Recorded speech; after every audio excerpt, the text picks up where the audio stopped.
والصلاة والسلام على النبي الأمين نبينا محمد وعلى آله وصحبه أجمعين. رب اشرح لي صدري ويسر لي أمري واحلل عقدة من لساني يفقه قولي ولا حول ولا قوة إلا بالله أما بعد. Alhamdulillah, kita kembali menyambung siri tadabbur min surati Maryam.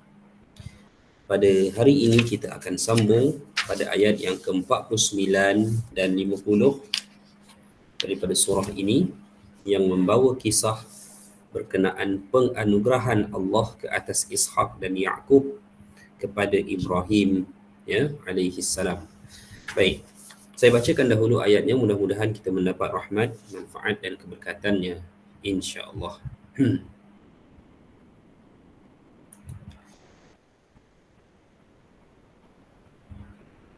أعوذ بالله من الشيطان الرجيم بسم الله الرحمن الرحيم فلما اعتزلهم وما يعبدون من دون الله وهبنا له إسحاق ويعقوب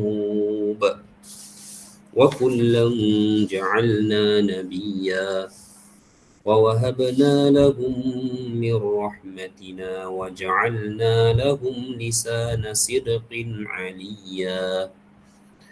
Maka ketika Ibrahim sudah menjauhkan diri dari mereka dan dari apa yang mereka sembah selain Allah, kami anugerahkan kepadanya Ishaq dan Yaqub, dan masing-masing kami angkat menjadi nabi, dan kami anugerahkan kepada mereka sebahagian dari rahmat kami, dan kami jadikan mereka buah tutur yang baik lagi mulia. Hadirin penonton pendengar yang dikasihi Allah sekalian, bicara kita pada petang ini adalah sambungan daripada pertemuan yang lalu, di mana Ibrahim alaihi salam telah akur dengan kehendak ayahnya Azar yang memintanya supaya baginda menjauhkan diri daripada terus menekan ayahnya itu untuk meninggalkan amalan penyembahan berhala. Maka dengan demikian, penempatan asal Nabi Ibrahim di kawasan lembah Iraq yang mana berhampiran dengan tamadun kerajaan Namrud pada masa itu, iaitu Empire Babylon, dan Nabi Ibrahim telah pun mengambil jalan keputusan untuk meninggalkan wilayah tersebut dan pergi ke bahagian barat, sampailah baginda di satu kawasan di penempatan yang diduduki oleh kaum Kan'an. Okey. Siapakah kaum Kan'an? Kan'an ini adalah merupakan satu orang daripada cucu Nabi Nuh alaihi salam, yang mana zuriat keturunan Kan'an ni saya tak ingat sama ada dia daripada Ham ataupun Yafis. Tak silap saya daripada Ham, ataupun Yafis, saya keliru sikit sebab ada 3 orang anak Nabi Ibrahim itu. Dan keturunan Kan'an ini telah menetap di satu bumi yang disebut pada hari ini sebagai bumi Palestin. Dan di sanalah akhirnya Nabi Ibrahim berpindah, kerana baginda berpindah ke suatu tempat yang punyai ketamadunan dan penduduknya. Maka catatan sejarah menyatakan Nabi Ibrahim telah berpindah dan menetap di suatu wilayah bernama Hebron. Dan Hebron ini kita pernah dengar lah sehingga ke hari ini, iaitu satu wilayah yang duduknya dalam wilayah berdaulat Palestin, diambil alih secara zalim oleh rejim Zionis pada hari ini. Maka hadirin sekalian, ketika sampainya di sana, maka Nabi Ibrahim alaihi salam telah menjalani kehidupan sebagai seorang manusia, sebagai seorang nabi, adanya perkahwinan, dan akhirnya di sanalah satu kisah yang detail Allah detailkan dalam kisah yang lain, dalam surah yang lain, berkaitan dengan perkahwinan Ibrahim alaihi salam dengan isterinya bernama Hajar, isterinya bernama Hajar.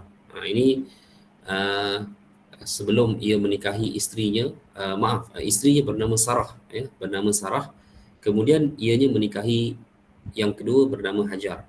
Tetapi Hajar telah pun dikurniakan anaknya terlebih dahulu dalam kisah yang panjang dalam surah Al-Hajj, maka Allah telah uh, surah Al-Hajj, ya, salah satunya lah, ya, telah pun ada disebut juga dalam surah yang lain berkenaan dengan bagaimana perpindahan. Allah telah memerintahkan Nabi Ibrahim untuk membawa Hajar bersama anaknya yang pertama iaitu Ismail pergi ke suatu lembah Bibakkah, di satu lembah yang kering kontang, ya, tetapi Bibak kata mubarakan, tetapi di satu tempat yang walaupun dia kering tetapi dia diberkati. Maka di sanalah Hajar dan juga Ismail memulakan pendudukannya di bumi Makkah, memulakan ketamadunannya, dan kesemua itu ada sebab Allah mengatur yang demikian. Antaranya hadirin sekalian, seperti mana kita maklum bahawa rupa-rupanya Allah berkehendak salah satu orang daripada keturunan Ismail, iaitu baginda Nabi Rasulullah sallallahu alaihi wasallam akan menjadi utusan terakhir yang akan memulakan risalah dan dakwah Islam itu di bumi Makkah. Baik, seperti mana kita maklum bahawa Ibrahim alaihi salam tidaklah selama-lamanya tinggal di kota Mekah. Ya, sebaliknya Ibrahim pulang semula ke Palestin, ke Hebron, dan di sana ia dikhabarkan tentang penganugerahan anaknya melalui Sarah, iaitu yang disebut sebagai Ishaq. Baik. Okey, inilah Nabi Ishaq ni tak banyak kisah periwayatannya sebab ia seorang nabi, ya, bukan seorang rasul, ya, yang meneruskan syariat Nabi Ibrahim alaihi salam. Allah berfirman, wa kullan ja'alna nabiyya dalam tafsir Ibnu Katsir, dan masing-masing kami angkat menjadi nabi. Seandainya Yaqub alaihi salam tidak dikhabarkan akan diangkat sebagai nabi saat Nabi Ibrahim masih hidup, niscaya tidak hanya Yaqub sahaja yang disebut dalam ayat, akan tapi pasti Yusuf juga sebagai anak Yaqub akan disebutkan pula, sebab Yusuf pun adalah nabi juga. Jadi apa yang nak diberitahu di sini adalah, ya, Allah telah mengurniakan silsilah 4 keturunan generasi terbaik atas muka bumi. Ya, kalau ditanya siapakah keturunan yang punyai silsilah 4 generasi secara berterutan yang terbaik atas muka bumi, maka jawapannya adalah siapa dia? Yusuf bin Yaqub bin Ishaq bin Ibrahim. Kenapa? Baik.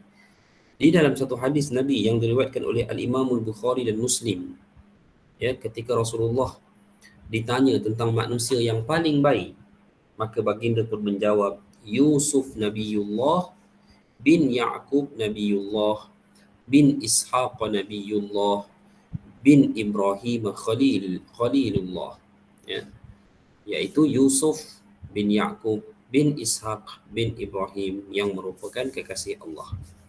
Dalam hadis lain Nabi sebutkan innal karim ibnal karim ibnil karim ibnil karim. Nabi kata orang yang mulia, anak kepada yang mulia, anak kepada yang mulia, anak kepada yang mulia, kata Nabi.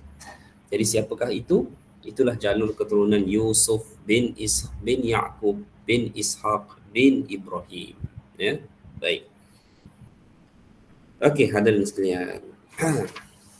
Jadi kalau kita lihat di sini, ya, kisah ini, Ishaq dalam satu catatan, beliau punyai 2 orang anak. Anak lelaki pertama bernama Ishu, anak kedua bernama Yaqub. Dan adalah kisah-kisah Israiliyat yang kita rasa tak perlu pun kita utamakan.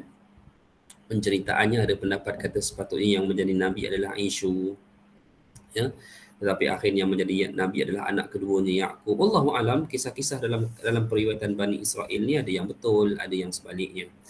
Tetapi Aisyu itu dikatakan itulah keturunan Bani Ishaq yang melahirkan Bani Ishaq, kerana Bani Ishaq ini Nabi SAW pernah sebutkan dalam satu hadis akhir zaman, iaitu Nabi bertanya kepada para sahabat tentang Madinah, tentang suatu bandar.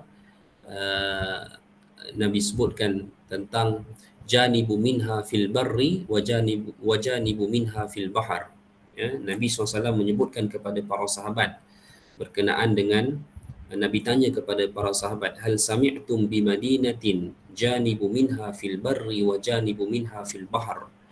Ya, adakah kamu pernah mendengar bandar yang mana separuhnya berada di atas air dan separuhnya berada di atas darat. Mereka kata, ya, kami pernah dengar. Nabi kata tidak akan berlaku kiamat sehingga ianya ditakluki oleh sab'una alfan min Bani Ishaq, 70,000 tentera daripada pasukan Bani Ishaq. Ya, baik. Ada yang menyatakan inilah kota Konstantinopel yang dijanjikan dalam hadis lain akan dibuka oleh kaum muslimin.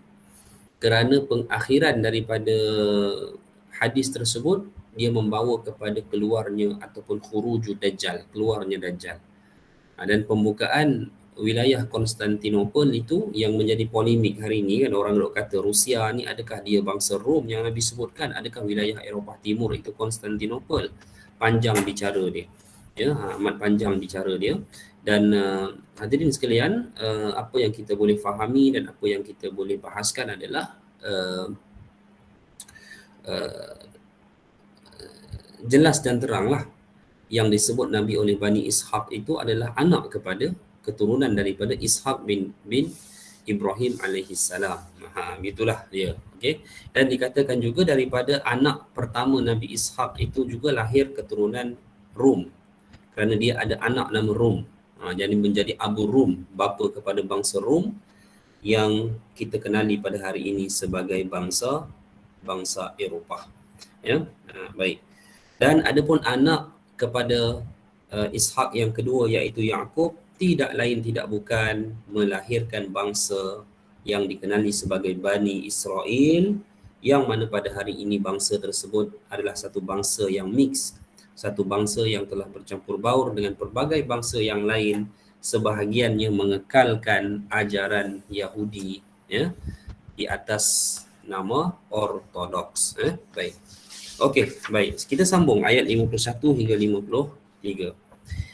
Wazkur fil kitabi Musa innahu kana mukhlasan wa kana rasulan nabiyya wa nadainahu min janibi at-turil aymani wa qarrabnahu najiyya wa wahabna lahu min rahmatina akhahu Haruna nabiyya. Dan ceritakanlah wahai Muhammad kepada mereka tentang kisah Musa di dalam Alkitab, yakni Al-Quran ini. Kisah paling panjang dalam Al-Quran, puan-puan.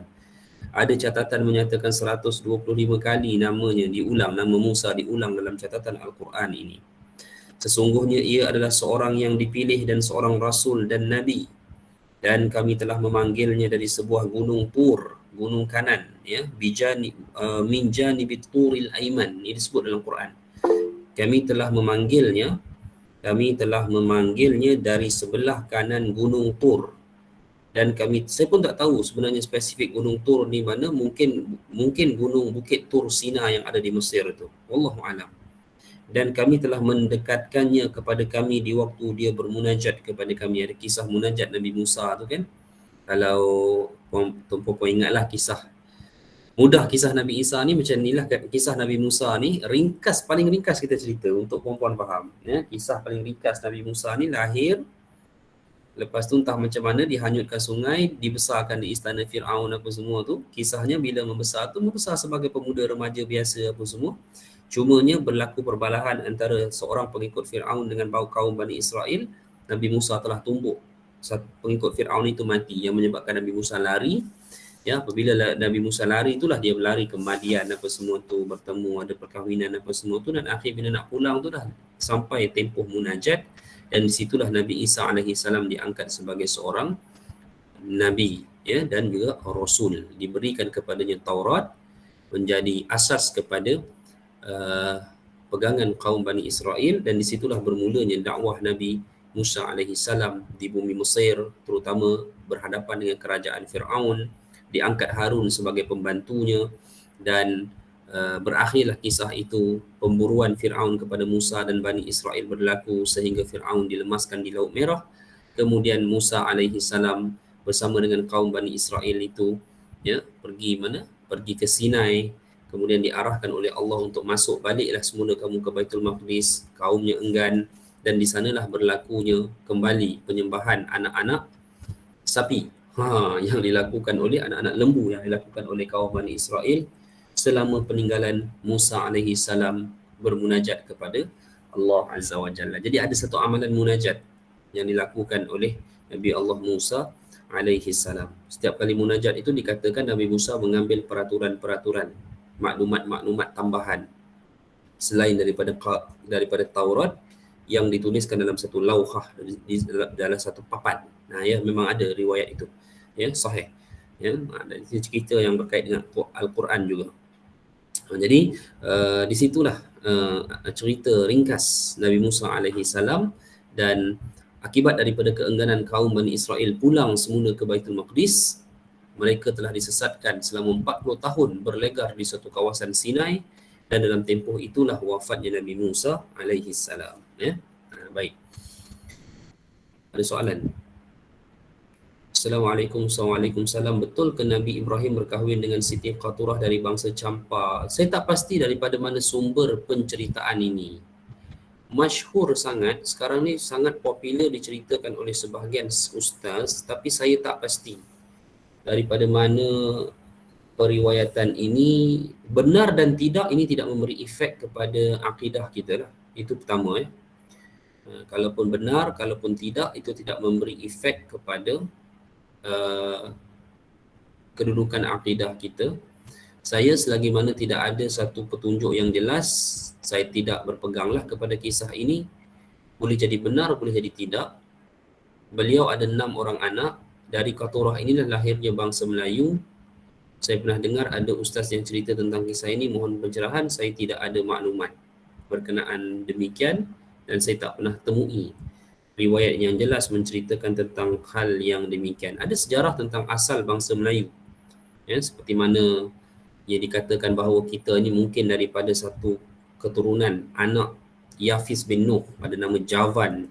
Keturunan dia itu yang melahirkan bangsa Java. Dia kata Jawa tu kan, Java ni dia katakan daripada Javan lah. Ini ada kajian PhD, bukan kajian tepi jalan, tuan-tuan. Ya, puan-puan sekalian. Dan dia katakan itulah menjadi bangsa Melayu Nusantara kita. Wallahu ta'ala a'lam. Boleh jadi benar. Ya, boleh jadi benar. Boleh jadi ada sejarah yang lain. Ya, sejarah bangsa ni, sebab bangsa hari ni, bangsa ni dia merentas kurun, merentas zaman, ribuan tahun. Hatta pada hari ini, Rom yang Nabi SAW sebut dalam hadis 1400 tahun dulu yang ada kaitannya dengan peristiwa-peristiwa akhir zaman ini pun kita tak dapat nak tentukan dengan jelas Rom ini merujuk kepada siapa. Ada yang kata Rom Timur, angkatan Rusia dan juga pakatannya. Tapi bila kita tengok balik, bangsa Rusia ini dia bangsa Slav asalnya. Dia bangsa Slav, sebab tu ada nama-nama Czechoslovakia, Yugoslavia, apa semua tu kan, Slav ni, bangsa Slav ni. Dia ada sejarah bangsa Slav, dan bangsa Slav bukan Rom Byzantin di zaman Nabi SAW. Jadi dalam masa yang sama pula, kalau kita tengok kebanyakan negara-negara ini seperti kerajaan Rusia itu sendiri mengekalkan emblem negara yang digunakan oleh kerajaan Rom Byzantin dulu, gambar lang, dan mereka adalah yang paling berpotensi untuk mengangkat salib sebagai kemenangan peperangan mereka, seperti yang disifatkan dalam hadis Nabi, kerana mereka ini daripada kaum Kristian Ortodoks. Wallahu alam. Perlu kepada banyak lagi kajian-kajian tertentu, ya.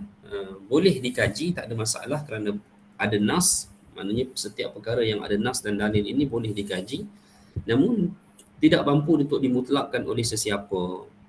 Gitulah hadirin sekalian, ya.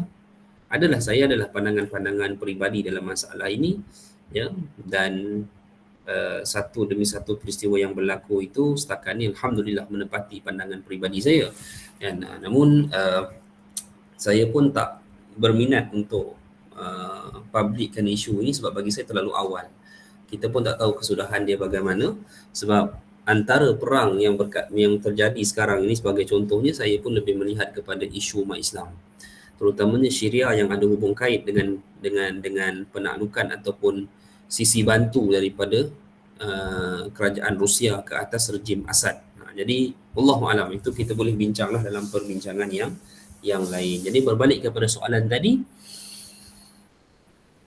yang bercerita tu dia kena datangkan dia punya sos lah. Jadi kalau dia dapat datangkan satu sos yang konkret, walaupun masih boleh diperbahaskan, kita akan terima dia sebagai satu perbahasan lah. Tetapi kalau sekadar maknanya cerita-cerita yang tidak dijelaskan kepada kita tentang masdar dia atau masadir atau source dia yang asal, ya, itu kita tak boleh nak uh, verify lagi lah cerita begini, ya. Okey, baik. Okey, hadirin mati Allah sekalian, kita nak cerita tentang Nabi Allah Musa alaihi salam. Saya rasa tak perlulah kita panjangkan kisah ini, kita tengok ayat yang seterusnya. Wazkur fil kitabi Ismail innahu kana sadiqal wa'di wa kana rasulan nabiyya wa kana ya'muru ahlahu bis salati waz zakati wa kana 'inda rabbih mardiyya. Dan ceritakanlah wahai Muhammad kepada mereka akan kisah Ismail yang tersebut di dalam Al-Quran.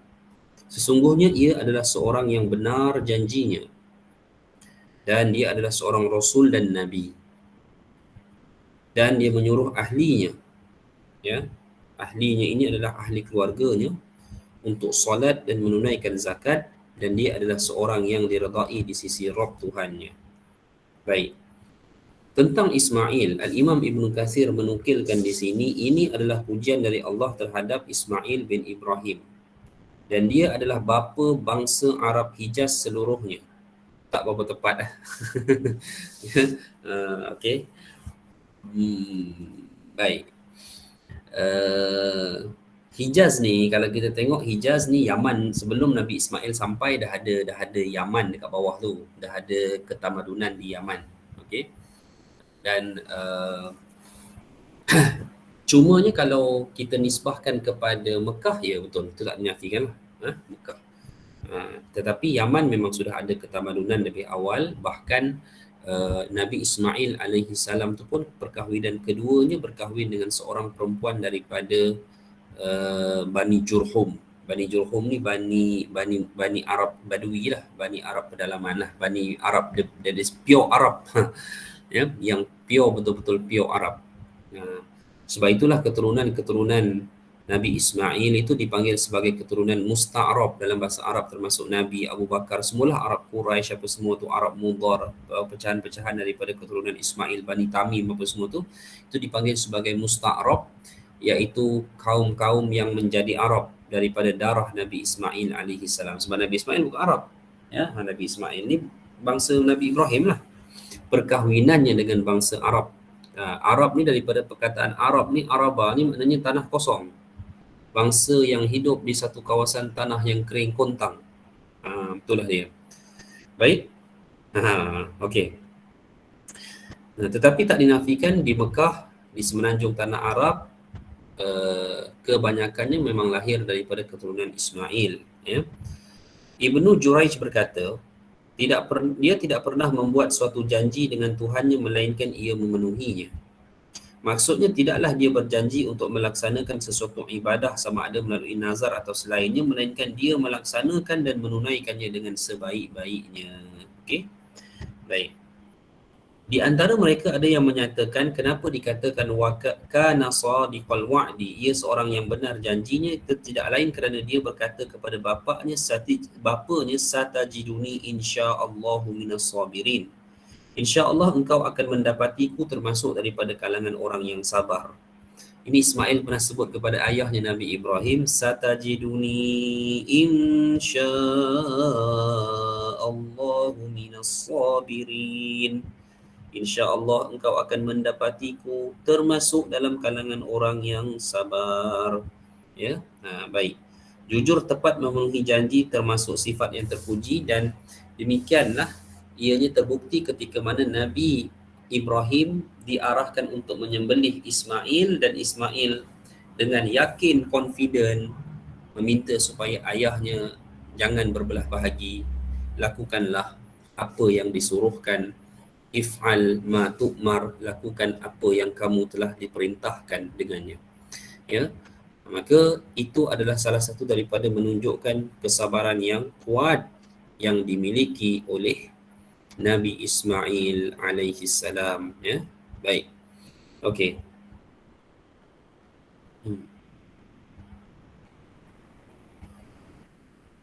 Baik. Dan sifat menepati janji yang ada pada Ismail ini terus turun berpuluh keturunan sampailah kepada Nabi SAW. Baginda tidak pernah menjanjikan sesuatu pun kepada seseorang melainkan beliau memenuhi janji itu. Baginda juga pernah memuji Abul As Ar-Rabi', ini menantu Nabi, suami anak perempuan beliau Zainab. Abul As Ar-Rabi' ni dia tak masuk Islam terus, ya. Dia lewat sikit masuk Islam walaupun dia menantu Nabi. Baginda bersabda, haddatsani fa sadaqani wa wa'adani fa waffali. Ya, beliau bersabda, dia berbicara kepadaku dan dia berlaku jujur, benar terhadapku. Dia berjanji kepadaku dan dia pun memenuhi janjinya kepadaku. Ketika Nabi SAW wafat, Khalifah Abu Bakar As-Siddiq radhiyallahu anhu mengatakan, siapa yang memiliki janji atau hutang pada Rasulullah, maka hendaknya dia menemuiku agar aku dapat memenuhinya. Jabir bin Abdullah, seorang sahabat, datang dan berkata, sesungguhnya Rasulullah telah berkata kepadaku dahulu. Rasulullah pernah berkata kepada aku, kata Jabir, lau jaa malul bahraini a'taituka hakaza wa hakaza wa hakaza. Jabir pernah diberi satu kata oleh Nabi masa Nabi hidup. Ini yang berlaku pada hari kewafatan Nabi. Seandainya harta Bahrain datang, kata Nabi, maka aku akan memberikan kepadamu sekian jumlah, sekian jumlah, sekian jumlah, kata Nabi kepada Jabir bin Abdullah. Maksudnya, ya, ketika harta Bahrain datang, Abu Bakar memerintahkan Jabir. Lalu Jabir pun mengambil harta dengan kedua tangannya. Kemudian beliau memerintahkan Jabir untuk menghitungnya. Ternyata jumlahnya adalah 500 dirham. Maka beliau pun memberinya 2 kali ganda seperti tadi. Sebab yang Nabi kata, seandainya harta dari Bahrain sampai, maka aku akan memberimu sejumlah begini. Begini itu adalah secedukkan 2 tangan macam kita wuduk. Nabi ulang 3 kali. Ya, jadi bila harta tu sampai, diceduk. Abu Bakar nak tunaikan janji Nabi, maka dipanggilnya Jabir, disuruhnya Jabir cedok. Cedok. Dapat berapa? 150 dirham. Maka beliau pun memberilah 2 kali ganda lagi seperti tadi. Dapatlah lebih kurang dalam berapa?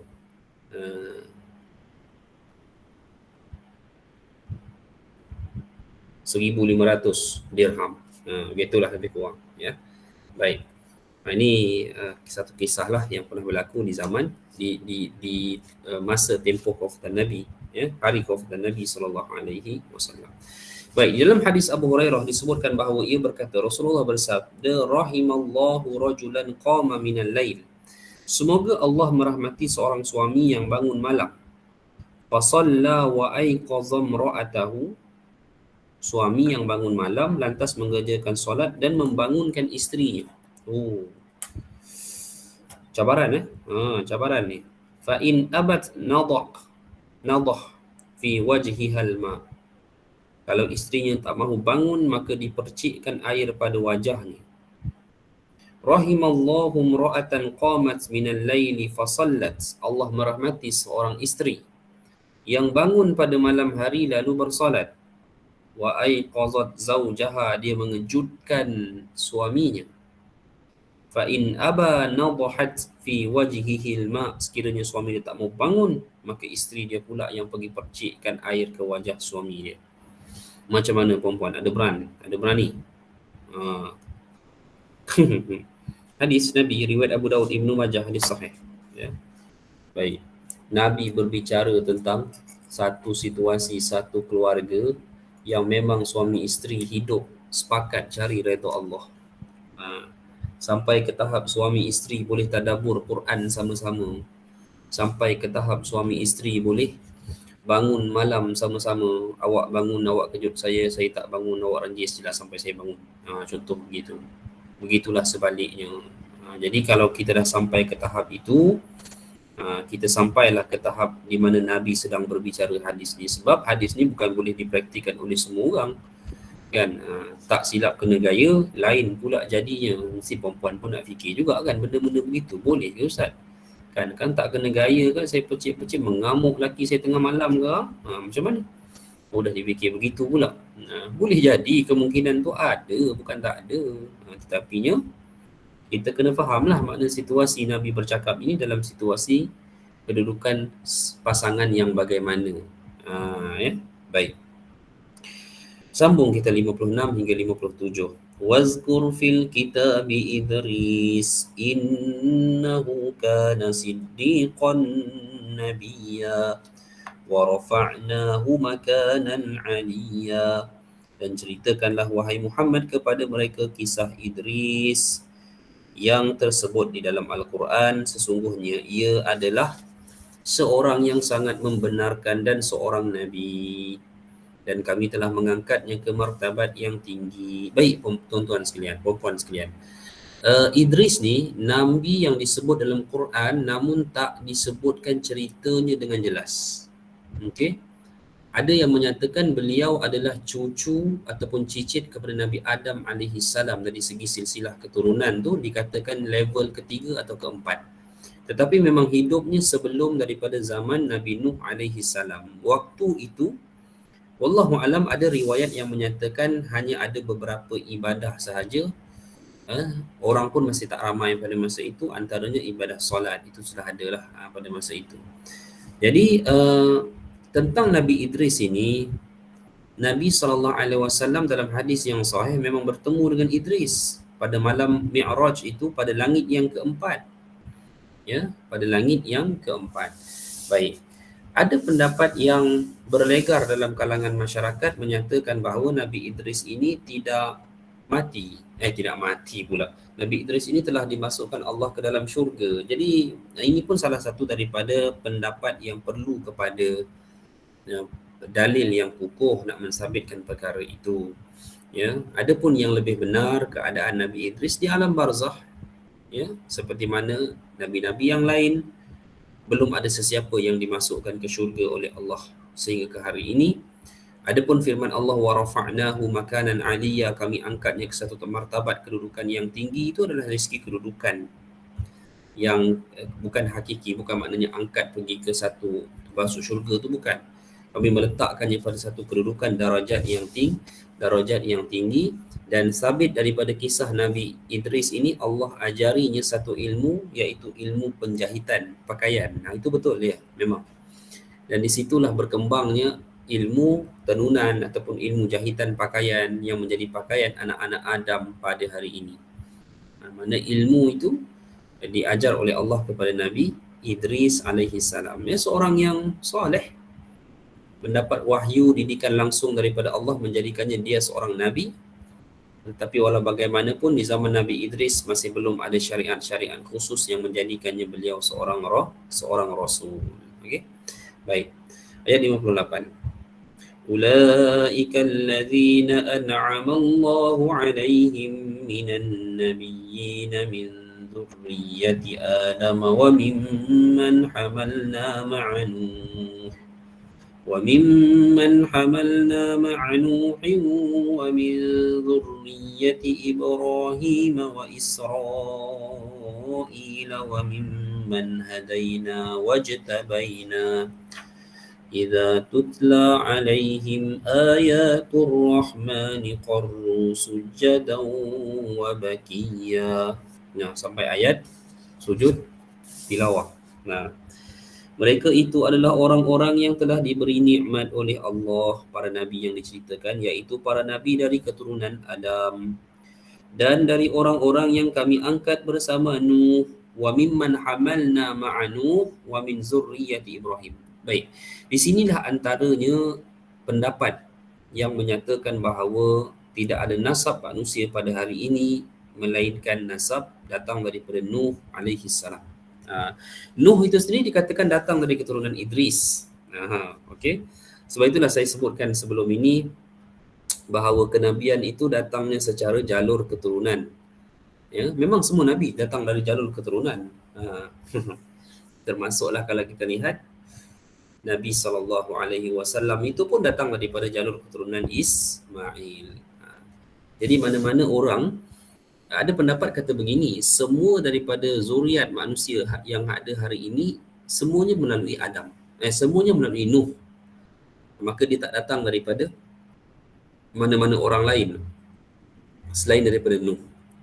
Ada pendapat menyatakan tak, itu adalah persoalan kenabian. Maka Nabi semua adalah apa yang datang daripada Nuh alaihi salam. Dan itu betul, tepat. Ya. Adapun manusia secara keseluruhannya boleh jadi datang daripada jalur-jalur lain yang tidak melalui Nuh alaihi salam. Wallahu alam di manakah ketepatan yang sebenarnya. Adapun tempoh Nuh kepada Adam alaihi salam itu adalah sejumlah lebih kurang 10 generasi. Ya. Baik, silakan.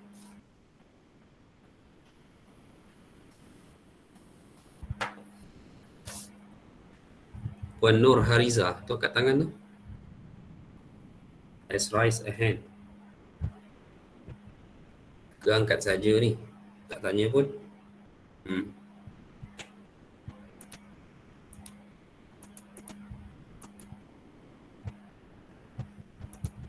Baik. Tak ada lah tu. Okey, teruskan. Okey. Ayat 59 hingga 60.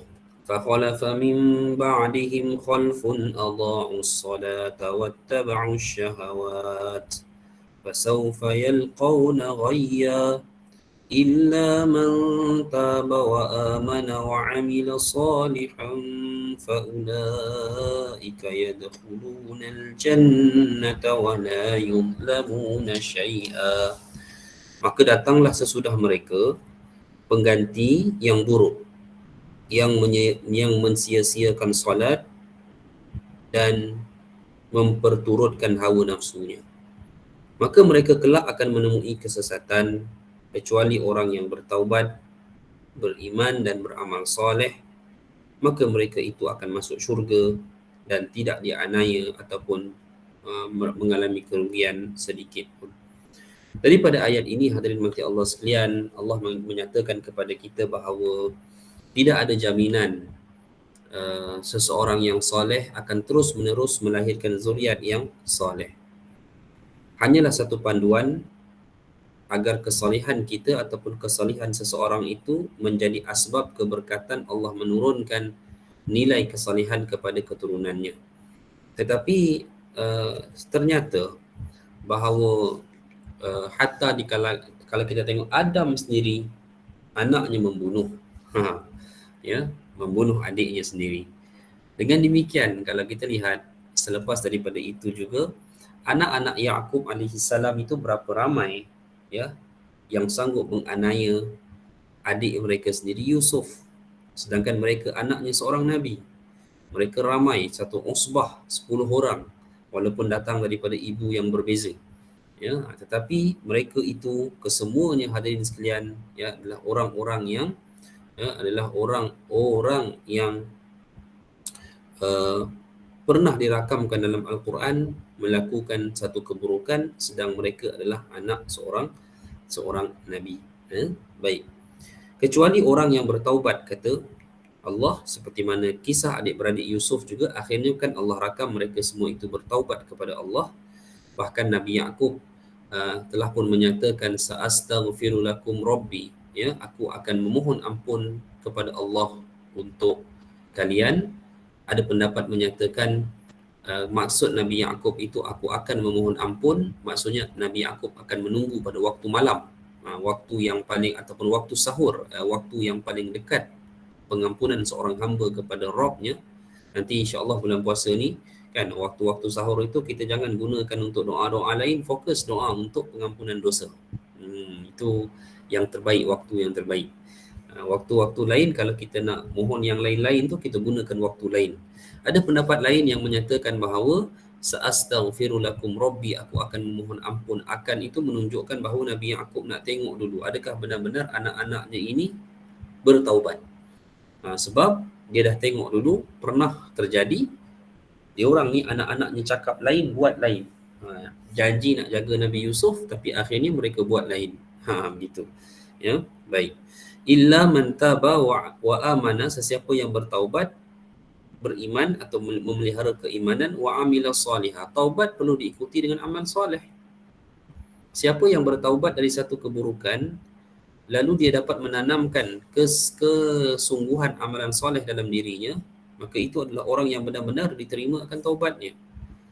Bahkan faulaika yadkhulunal jannah, Allah menjamin mereka akan dapat syurga, wala yuzlamuna syai'a, dan mereka tidak akan dizalimi, ditindas, ya, ataupun uh, dikenakan sesuatu seksaan yang telah pun mereka bertaubat daripada kesalahan tersebut. Ya, at-taibu minaz zambi, sabda Nabi, at-taibu minaz zambi kaman la zambalah. Ini hadis Nabi, ya, yang diriwayatkan oleh Imam Ibnu Majah, bahawa Nabi kata at-taib minaz zambi, orang yang bertaubat daripada sesuatu dosa itu, kaman la zambalah, dia akan menjadi seperti orang yang memang tidak ada dosa. Ya, maka dengan demikianlah ada janji daripada Allah. Bila mana kita baca ayat ini, kita tahu Allah janji kepada kita, orang yang bertaubat, tinggal keburukan, tanam diri dengan amal soleh, maka disediakan syurga untuk mereka dan tidak akan dirugikan sedikit pun. Wala yuzlamuna syai'a. Kenapa? Maksudnya Allah nak bagi tahu bahawa kamu tak akan dapat kurang daripada ahli syurga yang lain. Okey, kamu tak akan dapat kekurangan berbanding dengan ahli-ahli syurga lain yang memang soleh. Ada orang memang baik, kita tengok dalam hidup dia memang baik. Esok jumpa di hari akhirat, jumpa di syurga, memang kita kata layaklah dia syurga. Gitu. Jumpa satu orang yang kita kenali buruk perangainya, ya, orang yang tak baik lah, begitulah. Ya, lepas tu kita pun lost contact. Selama mana kita kenal dia duduk tempat kita, orang ni buruk orangnya. Tapi bila kita tengok akhirat, jumpa di syurga. Kenapa? Setelah kita berpisah dengan dia beberapa tahun selepas tu, dia memilih jalan taubat, menjadi orang yang beramal soleh. Dia akan mendapat kedudukan yang sama, ya, dia akan mendapat kedudukan yang baik di syurga Allah kelak. Ya, baik. Syurga apa? Jannati adnin allati wa'ada ar-rahmanu 'ibadahu bil ghaib innahu kana wa'duhu ma'tiya. Iaitu syurga Adnin yang telah dijanjikan oleh Tuhan, oleh Rabb yang Maha Pemurah kepada hamba-hambanya. Sekalipun syurga itu tidak nampak, sesungguhnya janji Allah itu pasti akan ditepati. Selalu saya sebut dalam mana-mana kuliah saya bahawa dunia ini adalah satu refleks daripada syurga yang sebenar. Refleks dalam skala yang kecil. Macam mana kalau kita boleh lihat tempat yang terindah di atas muka bumi, dia adalah refleks kepada kebun-kebun syurga dalam skala nisbah yang paling kecil. Bolehlah dapat kita rasai ataupun cuba jiwai. Tetapi the reality dia, hakikat reality dia akan lebih berganda daripada apa yang boleh kita gambarkan di atas muka bumi ini. La yasma'una fiha lagwan illa salama. Mereka tidak mendengar perkataan yang tak berguna di dalam syurga. Walahum rizquhum fiha bukratan wa 'ashiyya. Bagi mereka rezekinya di syurga pada tiap-tiap pagi dan petang. Okey, dalam syurga ni ada bersembang, ada melepak, semua ada. Apa yang kita suka duduk buat dekat dunia ni, kita suka berjalan nanti dalam syurga. Dalam dunia ni walaupun kita tak berjalan, suami kita jenis tak sporting, suami kita jenis tak mahu berjalan. Tak ada ke bang jalan ujung-ujung tahun ni? Apa jalan, duduk rumah je. Contoh. Kan jimat. Rest, rehat. Tak apalah, insyaAllah hidup tak lama. Jawab dekat suami, tak apalah bang, hidup tak lama. Tapi kalau perempuan jawab macam tu, insyaAllah lah suami bawa jalan. Kan? Jadi kita pun cakap lah, tak apalah hidup tak lama lah, tak apalah nanti di syurga dapat belaka. Ya, apa yang kita nikmati, inginkan ada perjalanan semua. Duduk syurga tu bukan duduk dalam dom, kan? Bukan duduk asrama. Duduk di satu penempatan yang begitu luas, bebas kita untuk menikmatinya. Ada perbincangan, perbualan, bersembang dengan rakan-rakan, tapi tak ada la yasma'una fiha lagwan. Tak ada perkara lara. Apa pada perkara lara? Perkara dosa, perbualan dosa, mengumpat orang dan sebagainya. Perbualan yang lawan antaranya sini adalah perbualan dengan maklumat yang tak betul, yang tak tepat. Kalau orang suka bersembang, cerita sedap, cerita betul tak tidak, Allahu'alam, sedap cerita saja, tak ada benda tu dalam syurga.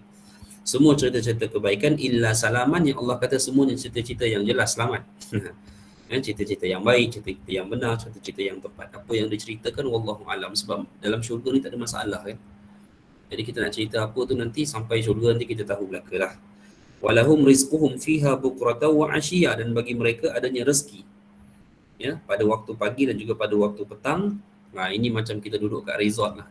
Boleh faham macam tu lah. Macam kita duduk di resort, 5 star punya resort, time pagi, time tengah hari, time petang, time makan je akan dihantar makanan yang lengkap cukup untuk kita. Mungkinnya begitulah. Kalau duduk istana tu tak ada siapa pun pernah duduk istana, kita semua tak ada pengalaman kan. Tapi kalau kita kata duduk, yalah mana perempuan sewa resort mahal-mahal, dia duduk resort pula dalam hutan contoh kan, di atas bukit terlihat sungai-sungai di bawahnya dengan kebun-kebun dusun. Allahu Akbar, hampir mirip lah tu. Begitulah. Tilkal jannatul lati nurithu min ibadina man kana taqiyya. Itulah syurga yang akan kami wariskan kepada hamba-hamba kami yang selalu bertakwa. Waris. Kenapa? Allah yang buat. Allah yang cipta. Tetapi akhirnya Allah wariskan. Apa makna waris? Serah. Serah kepunyaan. Syurga ni akan jadi kepunyaan kita, hak kita.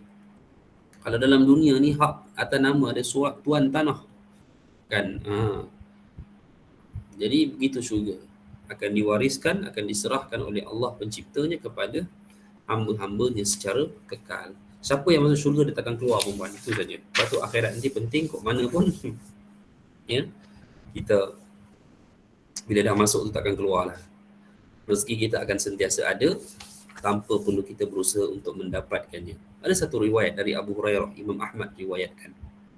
Awwalu zumratin talijul jannata suratuhum ala suratil qamar lailatul badri. Rombongan batch pertama yang masuk syurga. Ini batch terbaik. Rupa mereka seperti bulan purnama di malam hari. La yabsuquna fiha. Mereka tidak meludah. Dalam syurga tak ada ludah, tak ada kekotoran langsung, tak ada. Wala yatamakhatuna fiha, tidak ada hingus. Wala yataghawwatun, dan mereka tidak ada bahan buangan, air kecil, air besar tak ada. Aniyatuhum wa amsyatuhum az-zahab, bekas-bekas minuman ke, bekas apa-apalah, bekas makan ke, dan sikat mereka itu daripada emas, wal fiddah, perak. Wa majamiruhum aluwatu, wa majamiruhum, apa dia? Majamir, majamir ini adalah apa ni kita panggil pewangi tu, batu-batu yang dipanaskan zaman dahulu tu, kemudian dibuat pewangi tu, daripada kayu yang wangi. Warashuhum al-misk, keringat orang ahli syurga hanya ada peluh sahaja, tetapi peluh itu adalah peluh yang mengeluarkan bau kasturi. Walikulli wahidin minhum zaujatan, setiap daripada ahli syurga mempunyai 2 orang pasangan, 2 orang isteri. Okey, adakah tertakluk kepada 2? Sebab ada riwayat lain yang menyatakan banyak, yang lain wallahu alam. Kalau kita nak faham benda ni, perempuan, kita kena bicara kitab syurga dan neraka, dan kita kena step by step baru kita faham.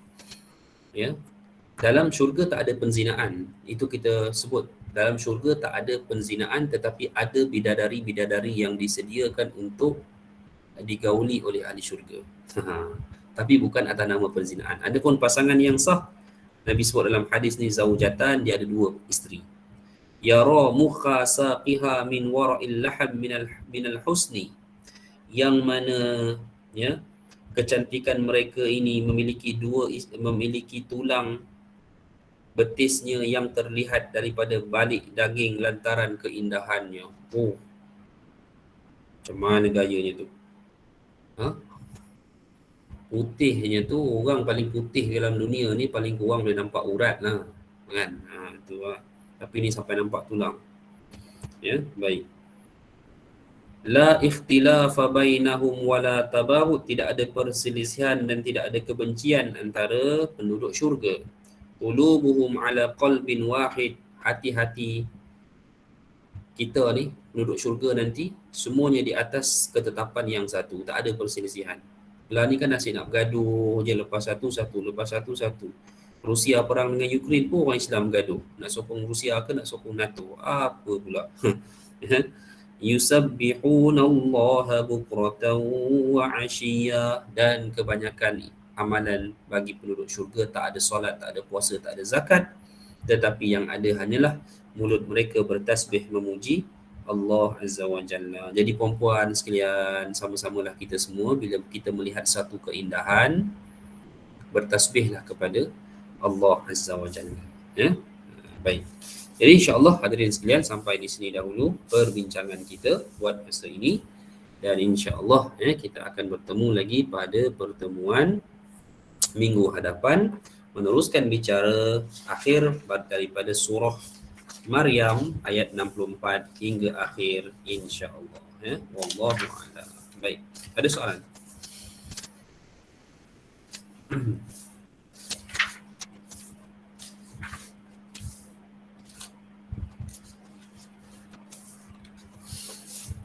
Okey, jadi sampai di sini dulu insya-Allah. Mudah-mudahan Allah merahmati kita semua. Wallahu a'lam. Aqulu qawli hadza wa astaghfirullah. Assalamualaikum warahmatullahi wabarakatuh. Waalaikumsalam. Waalaikumsalam warahmatullahi wabarakatuh. Jazakallah khairan, Ustaz.